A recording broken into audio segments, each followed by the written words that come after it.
Boa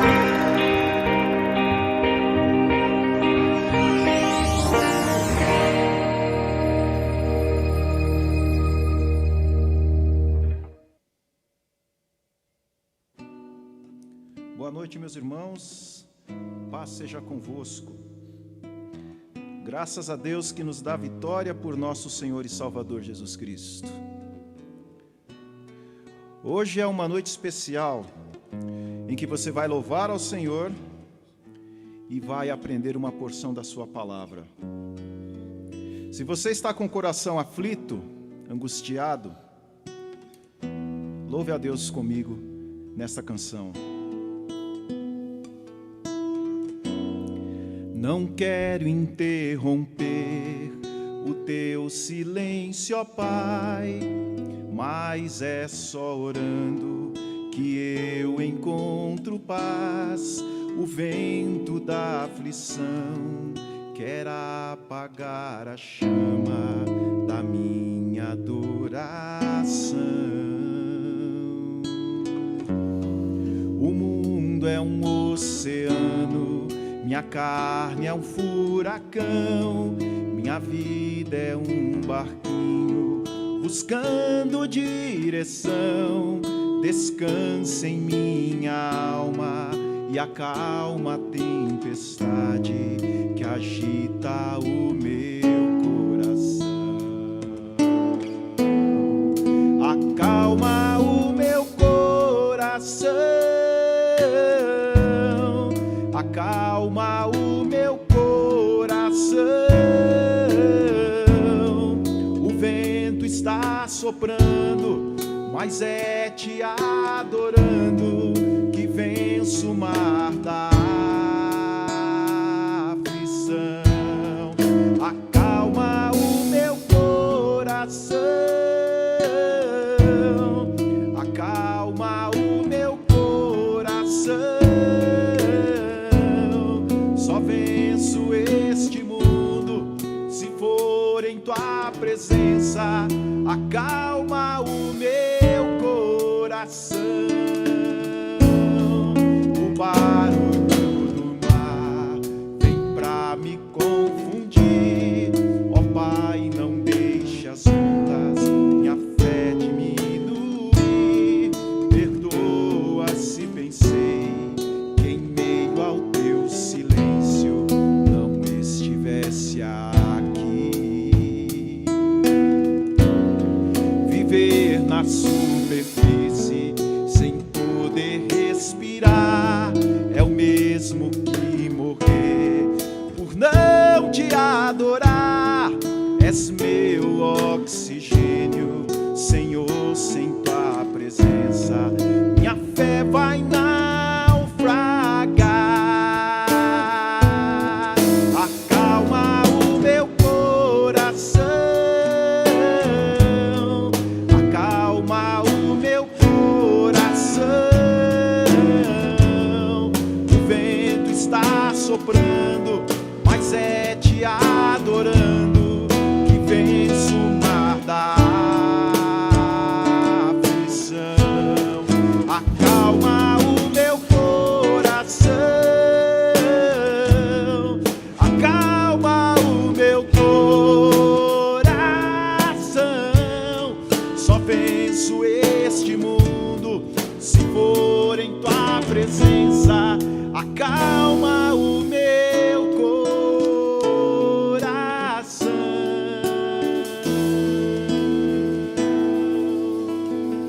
Acalma o teu coração, porque Deus é contigo. Deus abençoe.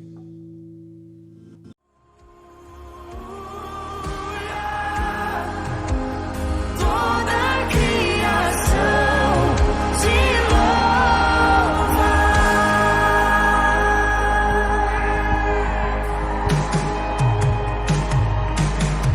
Tudo que eu vejo me faz lembrar você.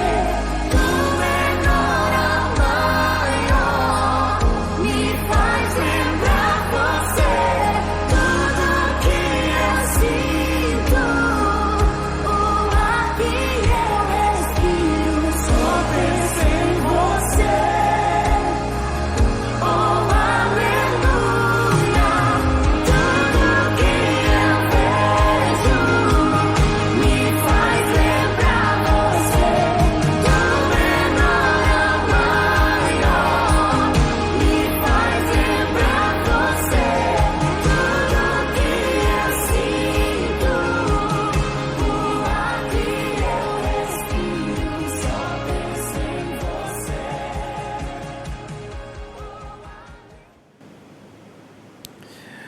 Boa noite, gente.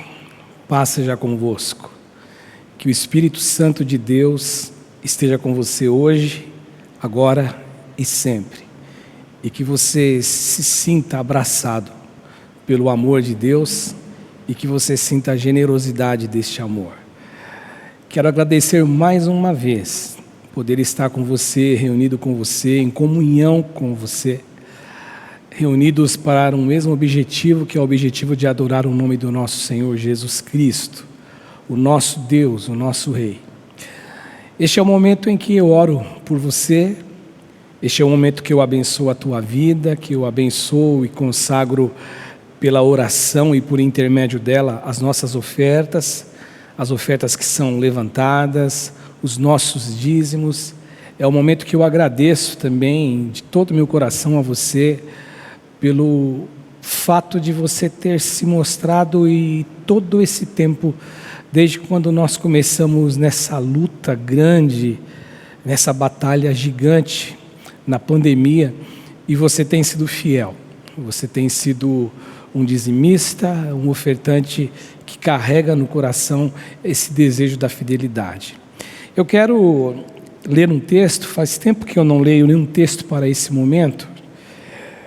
Hoje eu gostaria de ler um texto, ele é um texto que está no Evangelho de São Marcos, ele é um texto bem conhecido da gente, que fala sobre a oferta da viúva pobre. O texto fala que Jesus, ele sentou-se, do verso 41 ao 44, que está aparecendo para você. Jesus, ele sentou-se em frente do lugar onde eram colocadas as contribuições, e Jesus, ele observava as multidões, ou a multidão, perdão, colocando dinheiro nas caixas de ofertas. E muitos ricos lançavam ali grandes quantias, muitos ricos. Então uma viúva pobre chegou-se e colocou 2 pequeninas moedas de cobre de muito pouco valor. É isso que o texto diz. E Jesus, chamando a si os seus discípulos, Jesus faz uma declaração: afirmo-lhes que esta viúva pobre, ela colocou na caixa de ofertas mais do que todos os outros. Todos deram do que lhe sobrava, mas ela, diz Jesus aos discípulos, da sua pobreza deu tudo quanto possuía para viver. É conhecido o texto, mas ele é um texto que me chama muito a atenção, até porque eu tenho para mim que esse momento dentro da liturgia dos cultos evangélicos, do culto cristão, quando chega este momento, eu conheço histórias de pessoas que não quiseram mais ter um relacionamento, pelo menos com a comunidade que ele fazia parte, porque ele entendia, ou ele entendeu que este momento era um momento que os pastores não deveriam falar, não deveriam ensinar, porque é um momento constrangedor para essa pessoa. Talvez porque ele ou ela seja alguém que o coração é totalmente cerrado, fechado, totalmente petrificado para quando o pastor, alguém faz um apelo para oferta, para dízimo, para abençoar alguém, para servir de bênção na vida de alguém, ou de bênção no ministério a qual ele faz parte. E esse texto me chama a atenção porque Jesus, ele nos coloca, o texto nos coloca, e Jesus, ele também acaba apresentando isso para a gente, dois extremos completamente radicais entre si. Alguém que é pobre, alguém que na nossa análise e na análise de Jesus e na análise daquela sociedade, é alguém que realmente é pobre, vive em pobreza, não tem tantos recursos, mas é alguém que carrega no coração uma força de vontade enorme em relação a contribuir nas causas divinas, na obra de Deus. Em contrapartida, tem os ricos que também eles dão em grande quantidade. E para não me prolongar muito aqui, eu marquei duas coisas aqui na minha cabeça, na minha mente, que para Deus as coisas elas operam de modo diferente das nossas, ou da nossa forma de enxergar as coisas. Para Deus, quando eu olho um texto como esse, a quantia,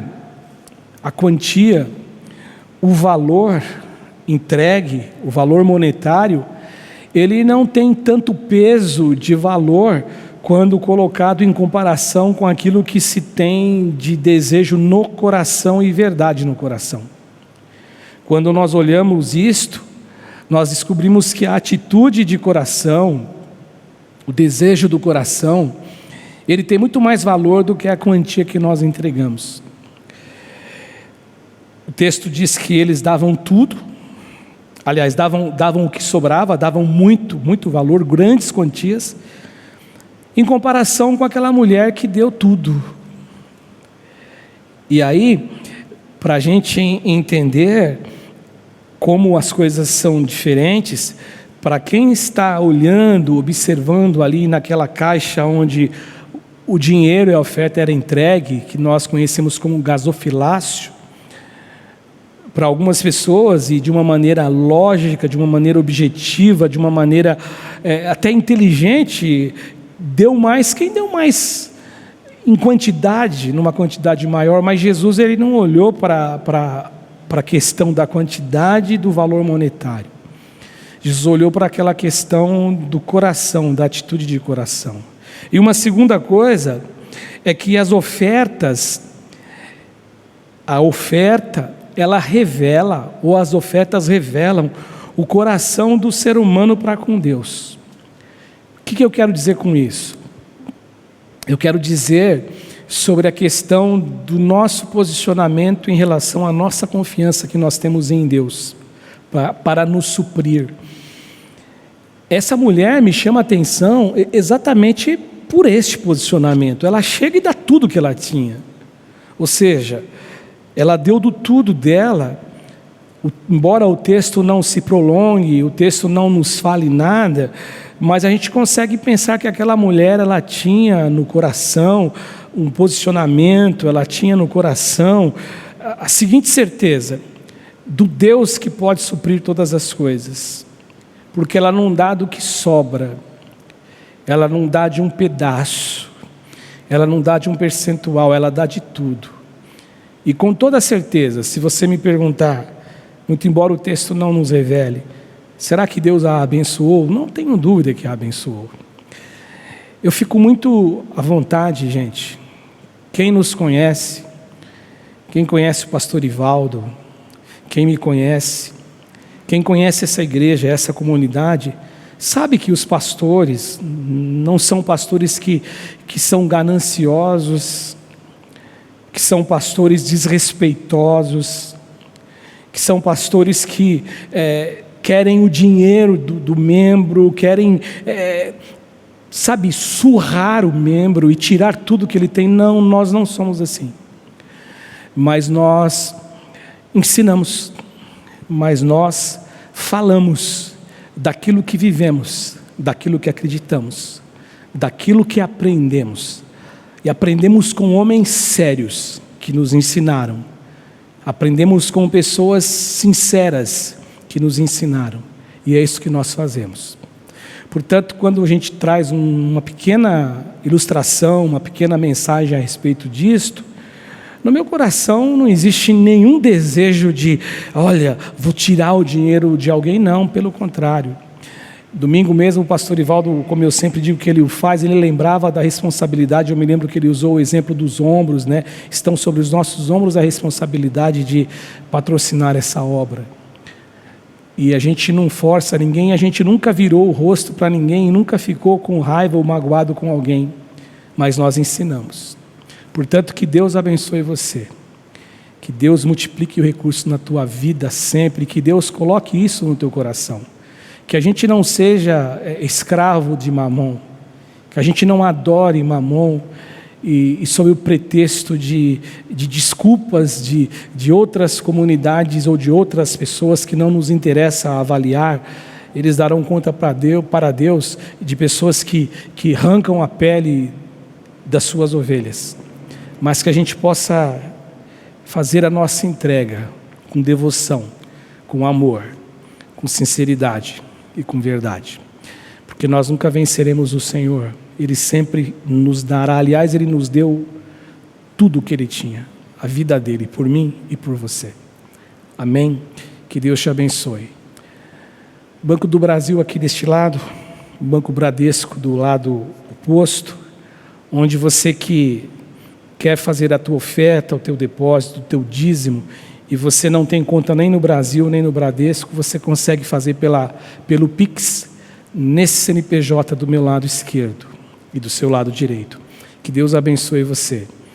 Eu quero orar por você, e depois eu vou deixar o Laerte um pouquinho com você. O Laerte tem um recado para você, um recado extremamente importante, e eu quero, como pastor dessa igreja também, junto com meu cunhado, pastor Ivaldo, apelar a você, no bom sentido da palavra, e motivar você a ajudar, a trabalhar, a doar, a entregar e vivenciar aquela verdade do texto de Atos, quando Paulo, fazendo referência à pessoa do Senhor Jesus, o apóstolo Paulo fala assim, que o Senhor Jesus, que ele aprendeu com Jesus que é melhor dar do que receber, e que você abençoe, que você abra o teu coração, abra a tua mão e seja generoso nesse momento onde nós atravessamos este mundo pandêmico, onde tem pessoas necessitadas, e que a igreja, nós como igreja, como organismo vivo, não faço referência à questão da constituição da igreja ou à parede, eu digo você que é um organismo vivo, você que é um discípulo de Cristo, que você abra o coração e que você abençoe as pessoas. Senhor Jesus, primeiramente eu oro pelos nossos ofertantes, pelos nossos dizimistas, e eu te peço agora nesse instante, Pai, os abençoe, abra as janelas dos céus, derrame bênçãos sem medida sobre a vida desses teus filhos, que a tua graça, que o teu poder, que a tua unção possa envolvê-los, e que eles possam ser guardados e protegidos, e que eles possam ser prósperos diante da tua presença. Eu te peço, consagra as ofertas levantadas, os dízimos, e que o Senhor possa nos dar sabedoria para fazer a aplicação do melhor modo possível, com seriedade, com amor, como nós temos visto nessa comunidade. Que o teu bom Espírito esteja com a gente, é a minha oração, em nome de Jesus. Amém. Oi, gente, eu não sei que hora que você vai ver esse vídeo aqui, mas eu queria falar que a gente ainda continua entregando cesta básica. Desde maio de 2020 a gente não parou. Eu fiz umas anotações aqui, a gente entregou até agora aproximadamente 800 cestas básicas. A gente começou atendendo 110 famílias, só que devido à condição de arrecadar, a gente não conseguia mais arrecadar, a gente foi fazendo um pente fino, um recadastramento com os líderes da comunidade. Hoje nós estamos atendendo aproximadamente 40 famílias. Só que você sabe que a situação não melhorou, pelo contrário, piorou. Hoje nós vamos entregar aqui para 40 famílias. Veio o pessoal orar da intercessão, do grupo de mulheres. Eu queria agradecer muito a Jo, a Cláudia, a pastora Lu, o Adriano, o Wilson, a Terezinha, que sempre estiveram aqui com a gente, distribuindo as cestas. Mas eu queria fazer esse vídeo porque muitas pessoas não sabem se esse projeto continuou ou parou. Ele não parou, pelo contrário. Ontem eu recebi uma ligação da líder da comunidade que tem mais gente precisando, e a gente teve que, infelizmente, escolher a dedo quem a gente ia ajudar e não ia, porque a gente está arrecadando menos cestas.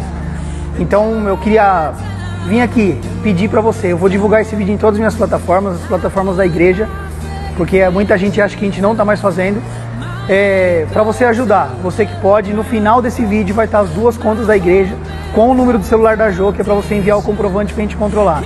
Então, eu agradeço muito você que ajudou desde o começo desse projeto, mas infelizmente, como eu queria que não precisássemos mais distribuir cesta básica, que as pessoas tivessem condição de sustentar, mas essa não é a nossa realidade hoje.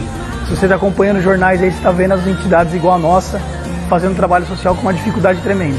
Então, se você puder ajudar, eu agradeço do fundo do meu coração, que você está fazendo algo para o reino de Deus. Você está alimentando o faminto, que é algo que Deus na Bíblia é muito claro com relação a isso. Deus abençoe sua vida e fique aí agora no final do vídeo aí, anote as informações dos bancos, transfira o dinheiro e mande o comprovante para o número que está no final do vídeo. Deus abençoe sua vida. Um abraço.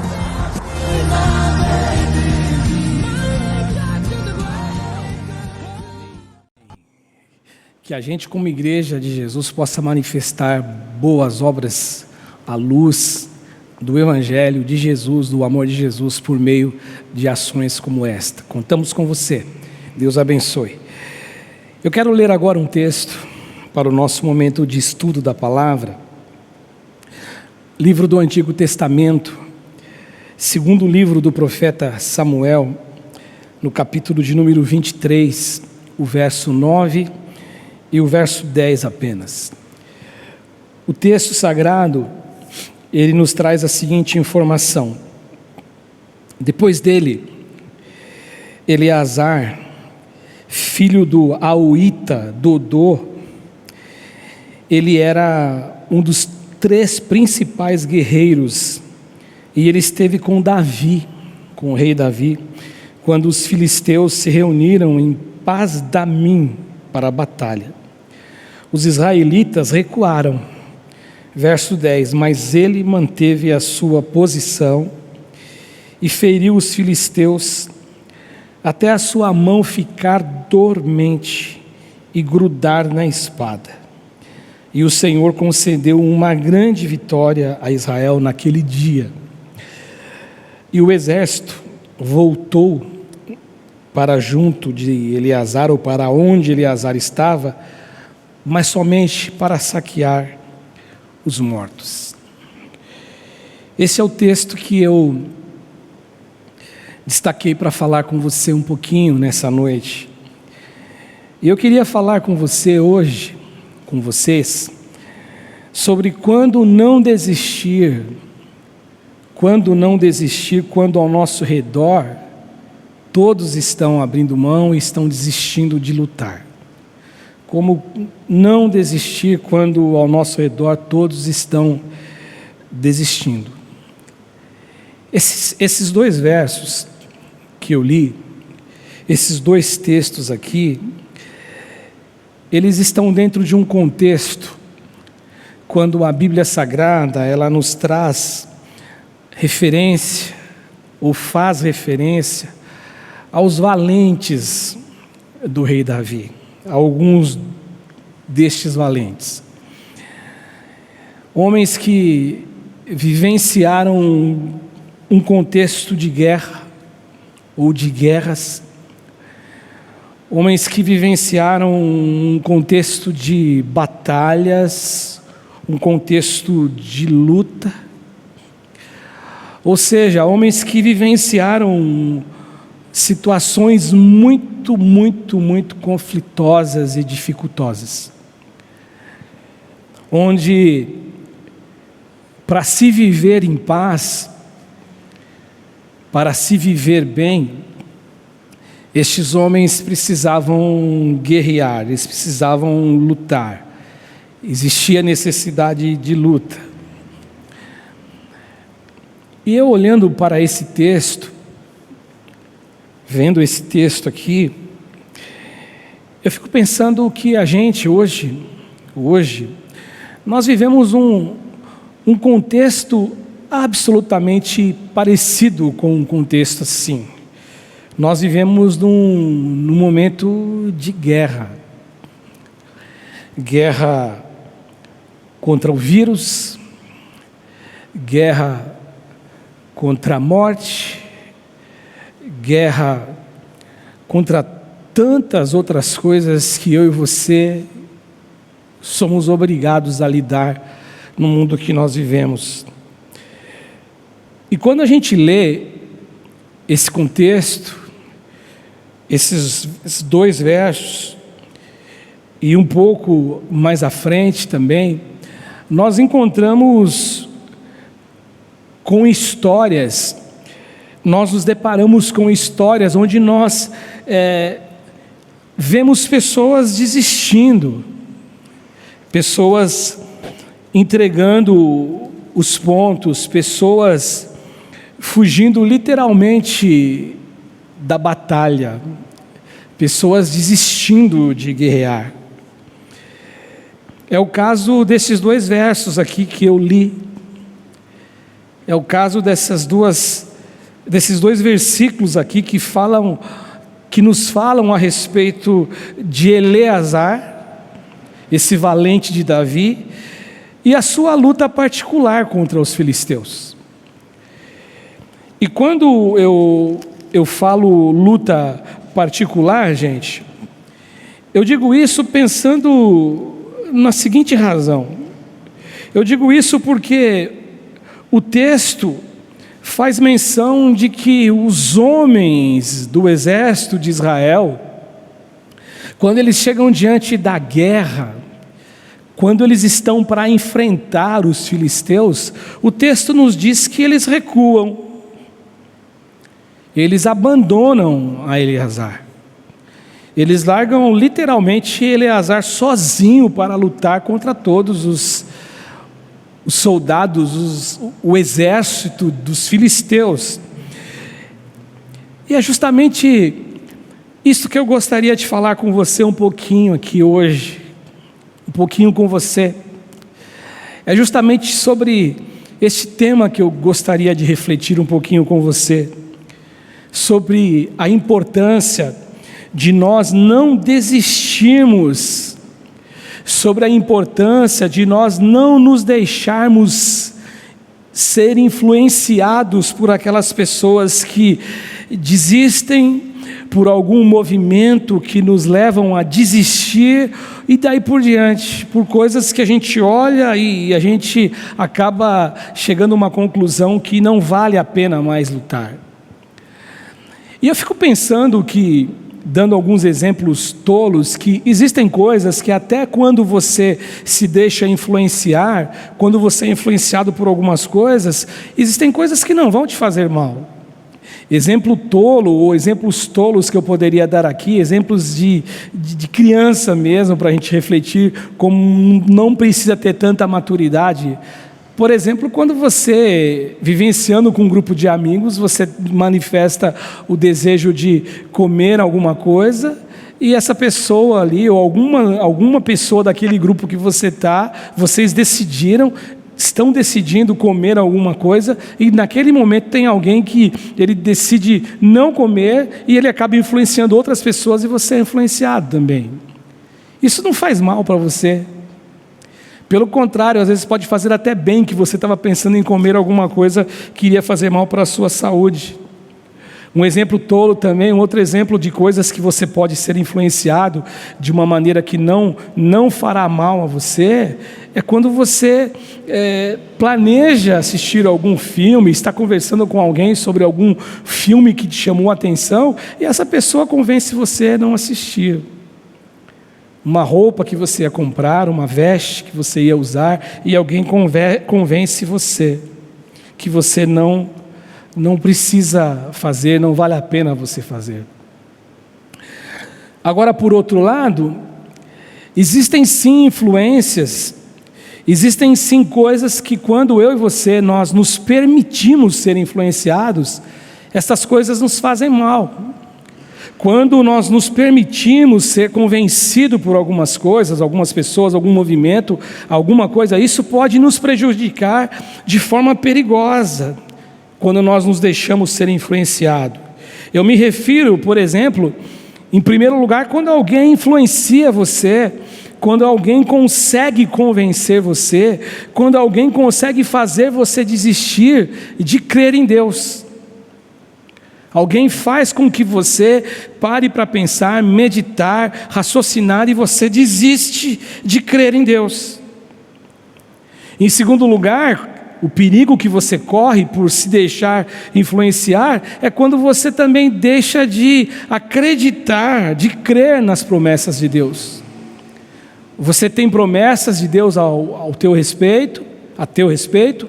Você tem um Deus que é o Deus galardoador daqueles que o buscam, como diz o texto no livro de Hebreus. Você tem uma relação com um Deus de confiança, você confia nele, confia nas promessas de Deus, só que de repente você é convencido por alguém que por uma razão ou outra, que talvez ele se decepcionou com Deus, mas nunca por culpa de Deus, e ele consegue também convencer você a desistir de uma promessa. Ele consegue fazer com que você deixe de crer em Deus, deixe de acreditar na promessa de Deus e deixe de correr atrás da promessa de Deus.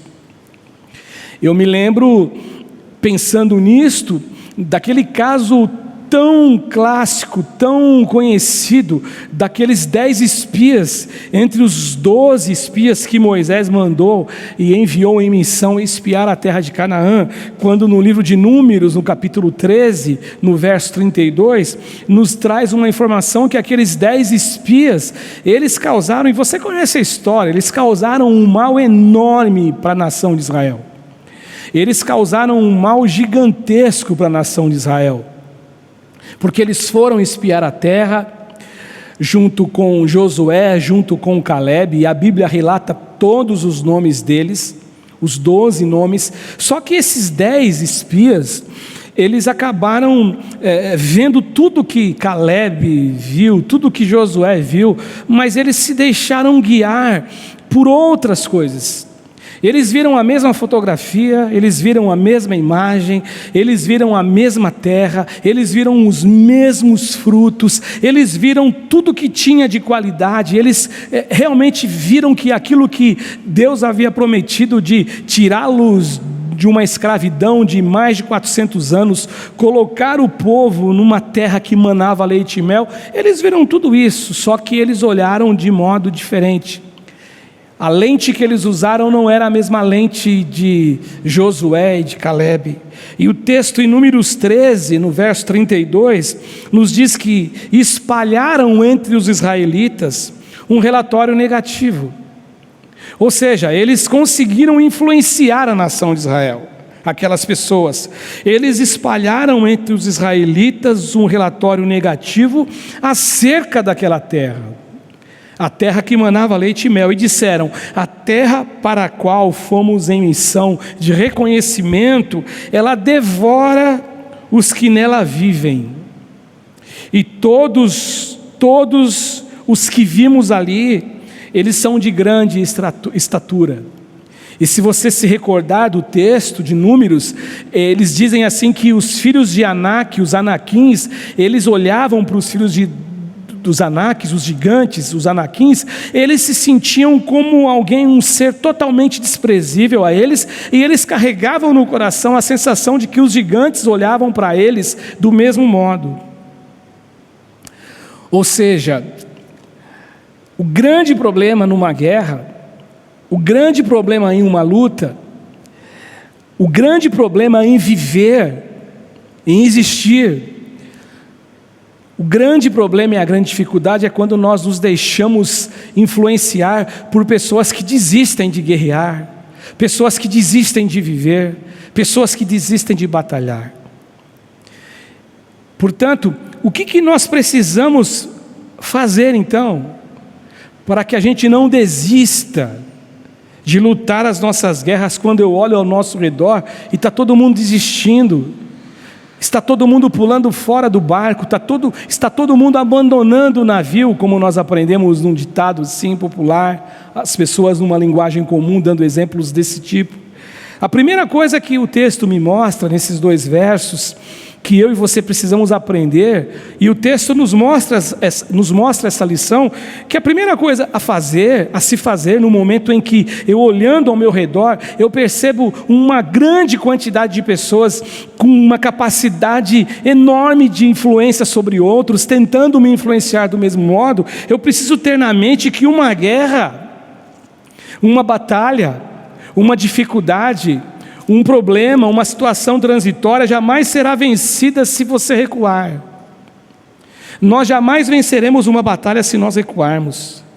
O texto que eu li, ele fala então que depois dele, falando de um outro, no verso 8 está falando 23, 9 e 10, o 8 fala de um outro herói, de um outro homem valoroso para Davi, e ele fala agora de Eleazar, o filho de Dodô.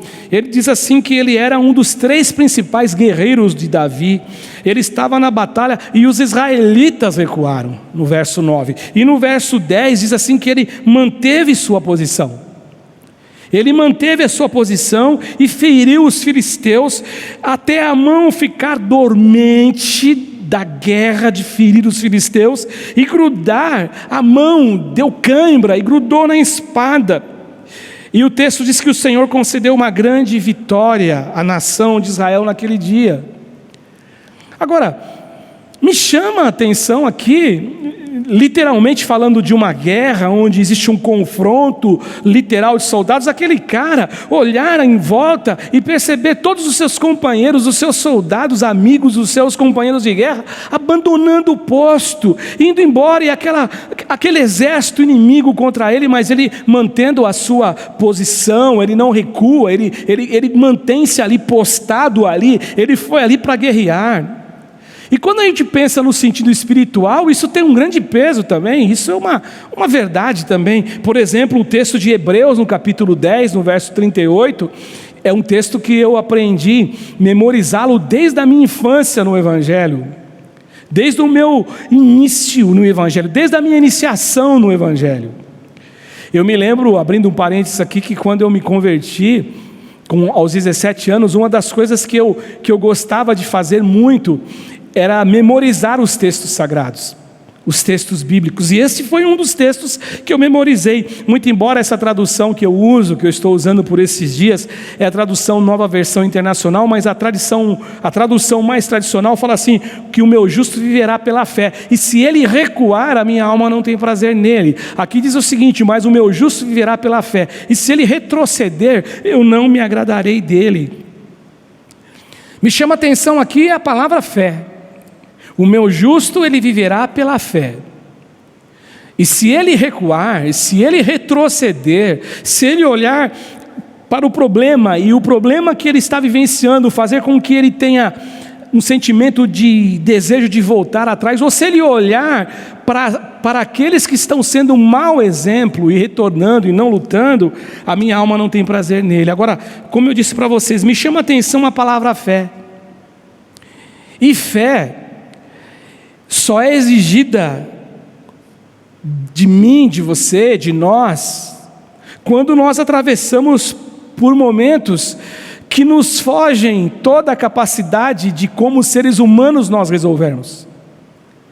Quando você tem possibilidades, quando existe nessa dificuldade uma ação que lhe pertence, que lhe cabe, você não precisa usar fé.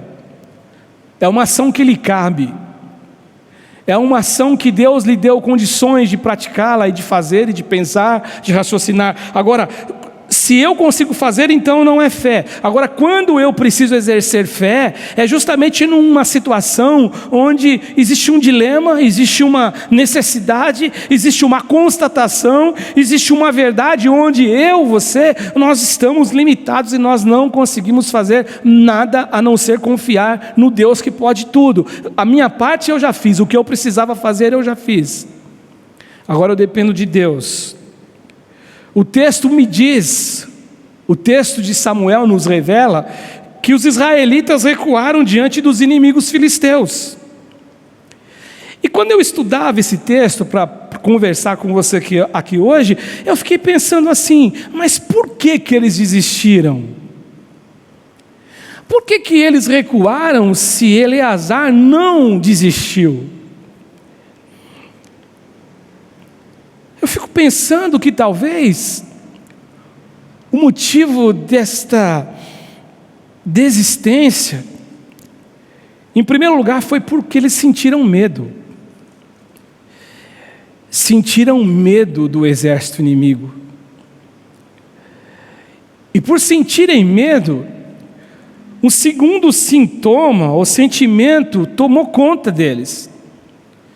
se sentiam incapazes, se sentiam sem nenhuma potência para enfrentar o inimigo. Eles se sentiam totalmente fracos para enfrentar o inimigo filisteu. E uma terceira possibilidade para justificar o recuo é que eles de repente colocaram o coração, e eles deixaram com que o coração deles focasse e gastasse toda a energia na impossibilidade. Nós não vamos conseguir derrotar esse exército. E o grande problema do medo, o grande problema de nos sentir incapazes ou incapaz, o grande problema da gente focar simplesmente na dificuldade e no problema e gastar toda a nossa energia na dificuldade e no problema, é que de repente eu estou olhando para a impossibilidade, o que é impossível, o que é impossível, o que é impossível, o que é impossibilidade, e eu corro o risco de não olhar e de não trazer no coração a recordação que eu tenho ao meu lado, que eu tenho um Deus a quem eu sirvo, que a palavra diz que Ele é o Deus do impossível. Esse que é o grande problema. Agora, me chama a atenção aqui a postura desse jovem aqui, eu não sei quantos anos ele tinha, Eleazar, me chama a atenção que ele não deu importância para a ação desses caras aqui desistindo de lutar. Talvez você, talvez eu, com certeza nós diríamos o seguinte: está todo mundo pulando do barco, eu também vou pular. Está todo mundo fugindo da guerra, está todo mundo se recusando a lutar, está todo mundo recuando, eu também vou desistir. Só que Eleazar talvez ouviu várias coisas ali naquele momento rápido ali, antes da guerra, antes do confronto, grandes justificativas plausíveis talvez, só que Eleazar, ele não tem dentro da mente dele, dentro do coração dele, a ideia de desistência. Para Eleazar, não existe possibilidade, não existe como desistir, ele não tem como opção desistir, pelo contrário, eu vou lutar até quando me faltar forças. É o que eu consigo imaginar Eleazar nessa guerra. Sabe, gente, de verdade, eu e você, a gente não pode, a gente tem que tomar muito cuidado, quando a gente vivenciando as nossas lutas, nós nos deixarmos influenciar por aquelas pessoas que desistem, que abandonam o barco. O texto de Hebreus que eu li, 10:38, diz exatamente isso: o meu justo, ele viverá pela fé, e se ele recuar, a minha alma não tem prazer nele. Eu posso dizer para você, em primeiro lugar, que Deus, Ele olha da morada dEle, contemplando a você, e você morada de Deus, através do Espírito Santo, Ele habitando em você. Deus, Ele não espera que você desista, mas Deus espera que você lute. Deus espera que você lute com todas as forças. Deus espera que você não olhe quem está ao teu lado sendo um exemplo ruim, sendo um mau exemplo, sendo um soldado que está abandonando a guerra, sendo um soldado que não está cumprindo o seu papel. Pelo contrário, Deus espera que você lute, que você ore, que você trabalhe o tempo todo, porque fazendo assim, olhando para Ele, não admitindo uma outra posição dentro de você, que não seja uma posição de guerra, de guerrear, de lutar. É isso que Deus espera, que você não admita nenhuma outra posição. Uma segunda lição aqui, que eu vejo aqui, nessa história, nessa luta de Eleazar, da nação de Israel, dos soldados israelitas, para a gente não desistir, quando todos à nossa volta, eles demonstram a vontade e o desejo de desistir, é que eu preciso ter convicção naquilo que eu creio. Nós precisamos ter convicção naquilo que nós cremos, irmãos. O texto de Paulo a Timóteo, eu citei esse texto recentemente aqui, eu gosto muito, e eu quero sair um pouquinho dessa história do Antigo Testamento e viajar com você para o Novo Testamento, alguns anos, e muitos anos lá na frente, quando Paulo está escrevendo uma carta ao seu filho Timóteo, e Paulo no capítulo 1, de 2 Timóteo, a sua segunda carta, ele fala assim para Timóteo: por esta causa, Timóteo, eu também sofro. E perceba, gente, as palavras dele: mas eu não me envergonho, porque eu sei em quem eu tenho crido. Eu sei em quem eu tenho crido, Timóteo, e eu estou bem certo de que Ele é poderoso para guardar. E olha com atenção, Ele é poderoso para guardar o que lhe confiei até aquele dia. Eu fico olhando para isso. E com certeza, quando você estuda o texto sagrado, você estuda o que está acontecendo com o apóstolo Paulo, Paulo está vivenciando situações difíceis. Paulo está preso em Roma, tanto que no capítulo 2 ainda, aliás, na sua segunda carta ainda, no verso 9, em 2 Timóteo, no capítulo 2, no verso 9, Paulo ele vai confirmar essa história, essa realidade de que ele está preso. Ele fala: pelo que também eu sofro, e até estou preso como se eu fora um criminoso.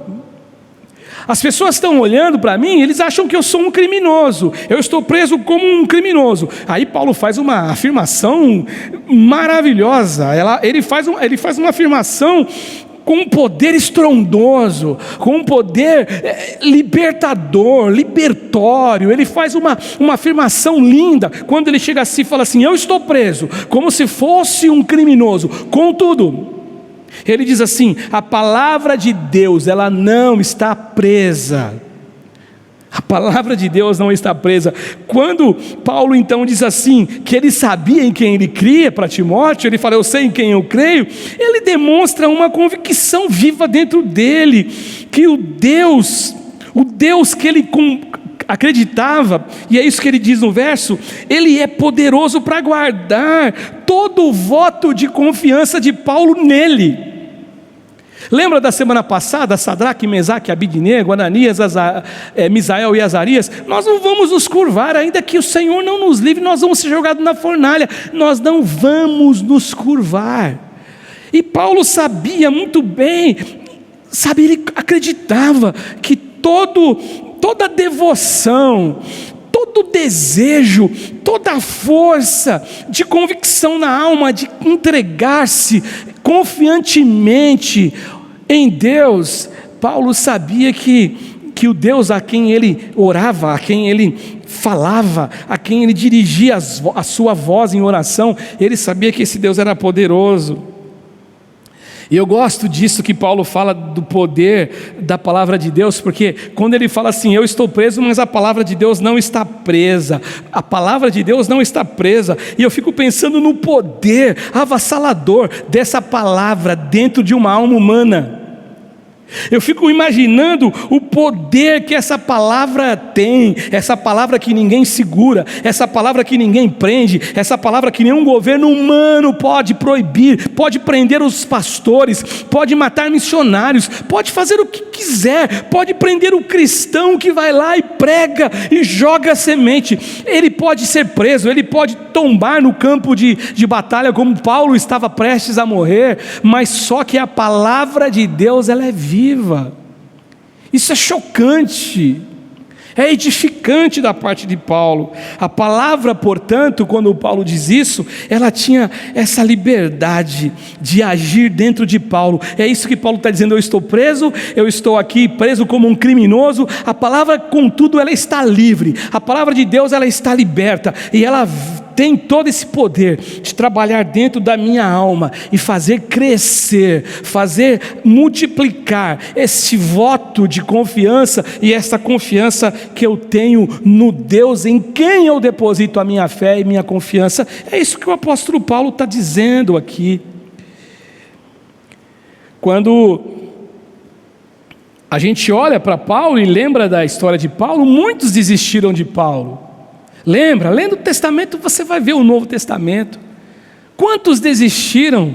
Quantos que abandonaram a fé? Paulo cita isso em suas cartas, mas ele ia lutar até o fim. E voltando para Eleazar, aqui esse valente de Davi, do mesmo modo que Paulo guerreou e lutou e não desistiu, ele também não iria desistir. Eleazar, ele continuou na batalha aqui sozinho, e o texto diz assim que ele manteve a sua posição. Que coisa linda, gente. O cara se manteve íntegro, o cara se manteve inteiro, o cara não se deixou influenciar por nenhuma mente que estava desistindo daquela guerra. Sabe, gente, quantos estão desistindo? E eu não falo só neste momento pandêmico, não. A gente não precisa ir muito longe. Volte 5 anos atrás, 3 anos atrás, antes da pandemia, né? 3 anos, 2 anos atrás. Quantos que desistiram? Quantos que desistem? E quantos que querem que você desista junto com ele? Quantos que vêm com conversas, com umas conversas que parecem ser totalmente doces, totalmente gostosas de ouvir, conversas que parece que existe uma razoabilidade, ela é razoável, só que no fundo é uma palavra que tem o seu início e o seu processo de emissão lá do inferno para que você desista, para que eu desista. Eleazar, ele manteve a posição. Agora, se você me perguntar, pastor, como manter a posição numa guerra e não recuar? Quando se tem convicção do Deus a quem você serve. Quando se tem convicção naquilo que se acredita. Quando a convicção que você tem é mais forte do que todas as intempéries da vida. Quando a convicção que você tem é muito mais forte, ela é muito mais profunda, ela tem raiz quando comparada com todas as dificuldades que existem na vida, com todas as lutas que existem. Você não canta? Quantas vezes você cantou aqui com a gente? Com a pastora Kátia? Pode o mundo se abalar? Estou seguro em ti. Eu acho que é isso a letra, né? É isso, né, Camilinha? Pode o mundo se abalar, eu estou seguro em ti. Eu fico viajando um pouquinho aqui nessa história, que provavelmente Eleazar, ele tenha escutado, com toda certeza ele tenha escutado todas as histórias de grande salvamento, de grande libertação, de grande agir de Deus em favor do povo de Israel. Portanto, por isso ele tinha fé de lutar, de estar ali naquela guerra. Eu fico imaginando que ele não olhou para os exemplos ruins, ele não se deixou influenciar por exemplos ruins, ele não se deixou levar por aqueles que fugiram da luta, com muitas justificativas, com muitas desculpas, que fugiram da luta, abandonaram o barco, porque isso acontece hoje, gente que tem um monte de desculpas, mas está abandonando o barco. Ele não, ele falou, eu vou me manter aqui, eu vou lutar até o fim. Ter convicção naquilo que nós cremos, faz com que a gente tenha coragem, tenha o brio de nos mantermos em nossa posição, para guerrear, para lutar. Situações transitórias não vão roubar de nós a nossa fé e a nossa capacidade de olhar à frente, avante, e de crer que o Deus a quem nós servimos é o Deus que me dá essa garantia de saber que eu tenho convicção, porque eu creio nele. Versículo 9, finalzinho 10, os israelitas recuaram, mas ele, falando de Eleazar, ele manteve a sua posição, e ele feriu os filisteus até a sua mão ficar dormente e grudar na espada. A terceira lição, para a gente não desistir quando todos desistem, nós precisamos crer uma coisa e jamais nos esquecer: Deus está com a gente o tempo todo. O tempo todo Deus está com a gente.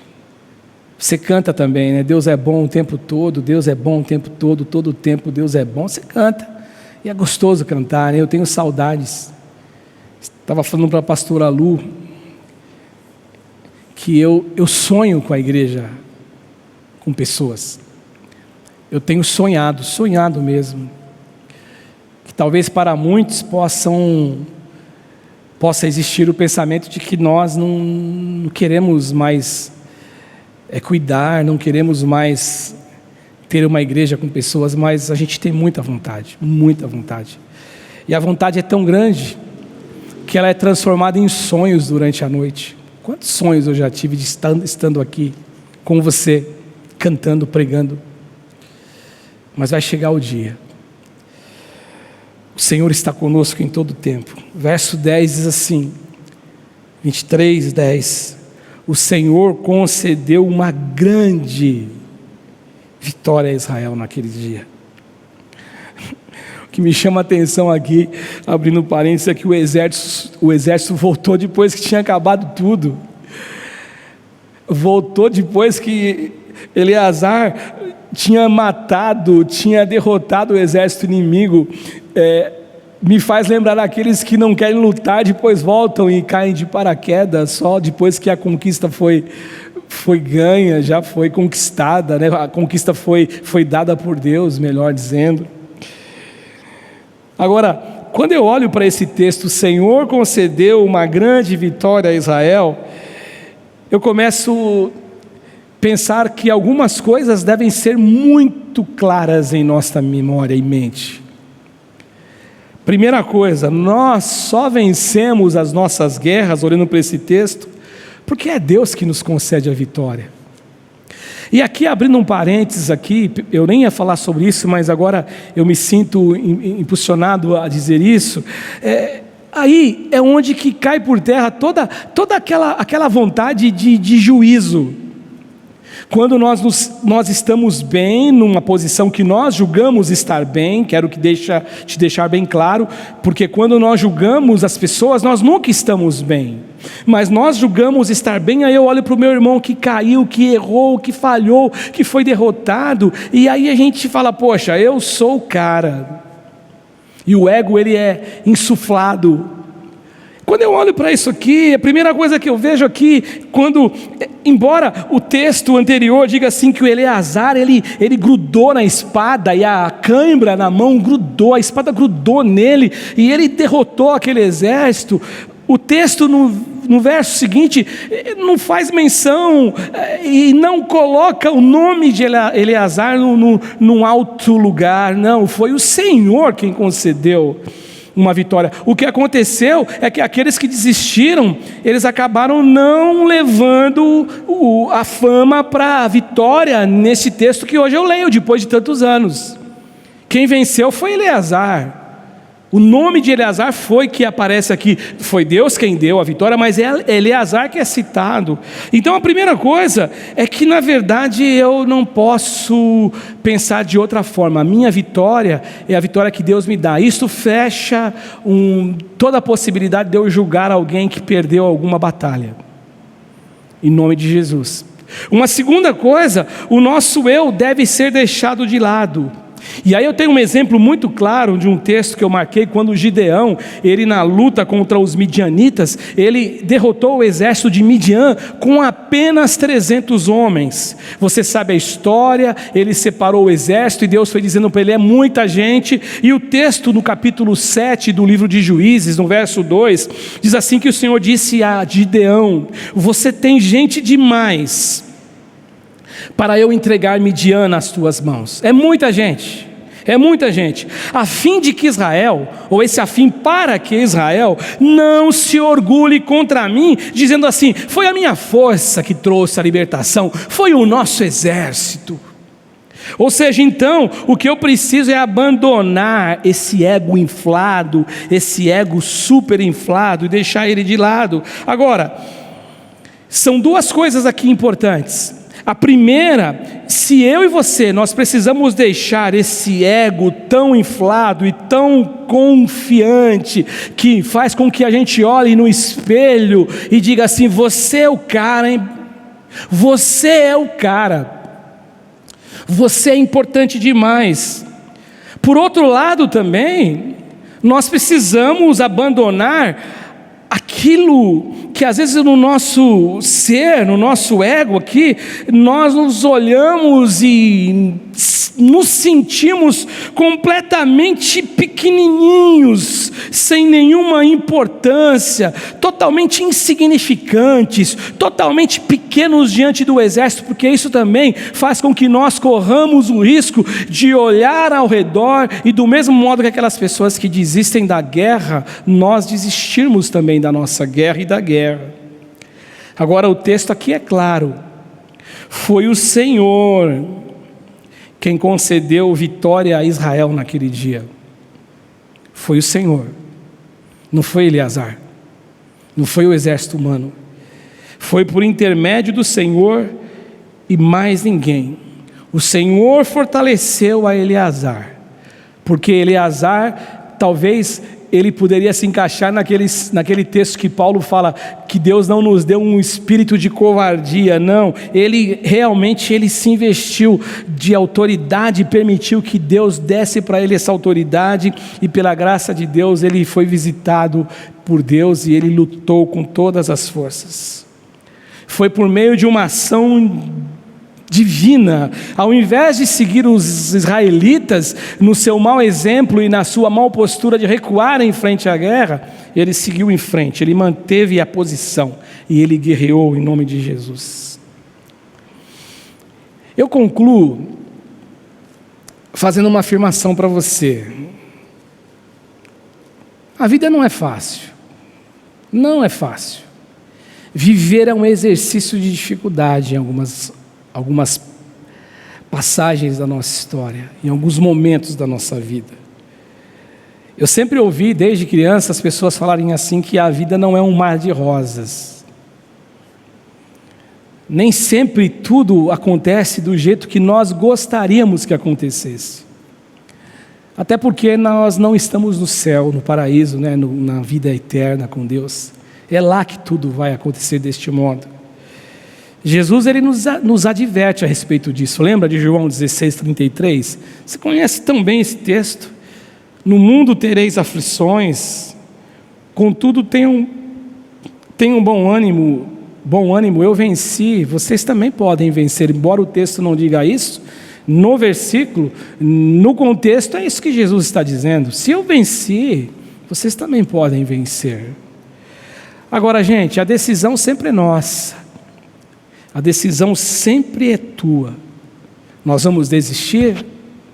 Você vai desistir da guerra? Quem vai influenciar você? Quem que você vai permitir te influenciar? Você vai permitir ser influenciado por aqueles caras que decretam derrota? Que vem com um monte de argumentos que parecem ser plausíveis, que parecem ser sábios, mas que são argumentos, como eu disse, que são totalmente setas malignas que vieram do inferno contra a nossa vida? Quem que nós vamos seguir? Ou nós vamos seguir e nos deixar serem influenciados por pessoas que servem a Deus, por pessoas que confiam em Deus? Quem que vai fazer você lutar? Quem que vai influenciar, aliás, você na sua guerra? Eu prefiro me deixar influenciar pelo Senhor Jesus Cristo, por aquele que disse assim: no mundo vocês vão ter muitas aflições, ou terão aflições, mas tem de bom ânimo, eu venci e vocês vão vencer. Não é isso no texto, que eu já expliquei para você agora, mas eu creio nisto. Nós estamos hoje para encerrar nosso segundo dia da nossa campanha de jejum e campanha de oração, onde nós estamos lutando com todas as forças para resgatar aqueles que ficaram pelo meio do caminho, aqueles que são os soldados feridos, aqueles que foram feridos no campo de batalha. E eu quero orar por algumas pessoas, só que antes de orar por essas pessoas, eu sempre gosto de lembrar, oramos por outras também, não só por estas. Eu quero lembrar você então que o pastor Ivaldo, desde domingo, quando ele deu a abertura na campanha, nós estamos orando 3 vezes ao dia, nós estamos jejuando um líquido, um sólido, e vamos até o dia 16, se eu não estiver equivocado, até o 11º dia, e a partir daí nós vamos completar os 21 dias de oração e jejum com os 10 dias do jejum de Daniel. E a nossa frente, o nosso desejo é que a gente invada pelo poder de Jesus, com toda a energia, com toda a força, aquele lugar onde o campo de batalha, onde tem um soldado caído e um soldado ferido, e que a gente possa, pelo poder de Deus, resgatar esse soldado. Hoje o texto que o pastor Ivaldo destacou para a gente está em 2 Coríntios, no capítulo 5, no verso 21. E o texto na escritura fala assim: aquele que não conheceu o pecado, ele o fez pecado por nós, para que nele fôssemos feitos justiça de Deus. E aí tem a oração de confissão, que eu vou orar agora pelos nossos irmãos, e eu faço essa oração de confissão no final junto com você, em nome do Senhor Jesus. Senhor Jesus, a minha oração hoje em especial, neste culto, é pela família da Marlene, essa mulher que nós orávamos, mas que o Senhor a recolheu. Portanto, nós estamos orando agora te pedindo que o Senhor a abençoe. A nossa oração é pela pastora Sônia, esposa do pastor Sérgio, que está numa luta, internada no hospital, e glória a Deus, as notícias são boas notícias, e nós continuamos nessa guerra e nesse processo de oração. A nossa oração também é pelo pastor Isaac, que estava com a Covid, mas ele recebeu alta, e agora nós estamos orando para que o Senhor dê a ele uma recuperação, Senhor Jesus, uma boa recuperação. Eu oro pelo Gleder, o irmão da nossa irmã Suzana, que saiu daquele processo de intubação, mas nós oramos pela recuperação dele, pela saúde dele. A minha oração também hoje é pelo Elmo, pela família do Elmo, Senhor Jesus, o cunhado do João e da Cristina, que o Senhor recolheu o Elmo, e que o Senhor continue fortalecendo a Lucy, que o Senhor continue fortalecendo a família, que o Senhor possa de fato abençoar essa vida, essas pessoas, essa família. Eu oro pela Kiara, essa criança de 11 anos que tem um tumor na cabeça. A minha oração é pela Maria da Penha Lima, que tem câncer no intestino. Eu oro pelo Reginaldo Caglione, esse rapaz que tem problema com vícios, e ele foi espancado, ele está internado. Eu te peço, Senhor, coloque as tuas mãos sobre ele. Eu oro pela Márcia Mazini, pedindo, Senhor, força para a Márcia espiritual, para lutar, Senhor, contra toda a adversidade, contra toda a cilada, contra toda a seta de malignidade de Satanás contra a vida dela. Eu oro pela Kelly, pelo Suí, Senhor Jesus, que o Senhor abençoe o casamento desses teus filhos. Eu oro pelo Caio, irmão da Kelly, esposa do Edson. O Caio recebeu uma grande obra de milagre e nós continuamos orando para que o Senhor dê a ele a recuperação 100%. Eu oro pelo Felipe Belarmino, que está internado. Eu oro pelo Roberto Camargo também, que está internado por conta da Covid. Eu oro por um amigo de ministério, o pastor Alexandre, lá de Bragança Paulista, que está internado, Senhor Jesus, com 70% do pulmão tomado, afetado. Eu oro também pela Maria Henrique, que saiu da intubação também, que o Senhor a abençoe. Eu oro pela saúde do meu irmão Roberto, que o Senhor também dê a ele recuperação, que em breve Roberto esteja aqui conosco. Eu oro por todos os profissionais da saúde, eu oro por todos os governantes, eu oro por todas as famílias enlutadas, eu oro por todos aqueles que estão internados, por todos aqueles, Senhor Jesus, que precisam do agir de Deus na sua vida de saúde e vida física. Eu te peço em nome do Senhor Jesus, que tu coloques as tuas mãos de poder, que tu coloques as tuas mãos de milagre sobre a vida dessas pessoas, Senhor. Agora eu quero fazer a confissão pelo nosso segundo dia de campanha, a nossa campanha de Operação Resgate.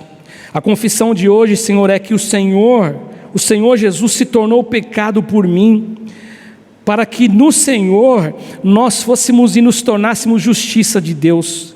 Eu sou a justiça de Deus em Cristo. Eu fui justificado pela fé, como a tua palavra nos diz em Romanos.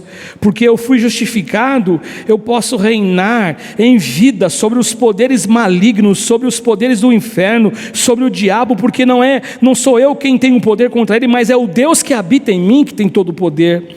A minha palavra hoje, ela é valorosa, ela tem valor, e quando nós damos uma ordem, em nome de Jesus, o inferno, os demônios tremem, porque há poder no nome do Senhor Jesus, e nós queremos declarar a libertação de mente, aqueles que estão cativos, aqueles que estão jogados na sarjeta, não no sentido literal, mas aqueles que o inimigo está trabalhando contra a vida deles, nós agora declaramos a vitória sobre essas vidas, no nome do Senhor Jesus.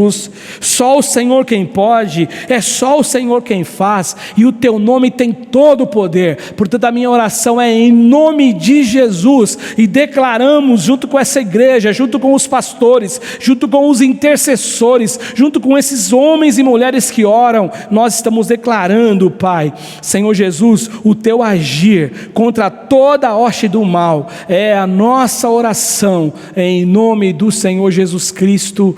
Amém e amém. E que o amor de Deus Pai, e a graça de nosso Senhor e Salvador Jesus Cristo, e a doce comunhão do Espírito Santo de Deus, esteja em cada coração, não somente hoje, mas para todo sempre. Amém e amém.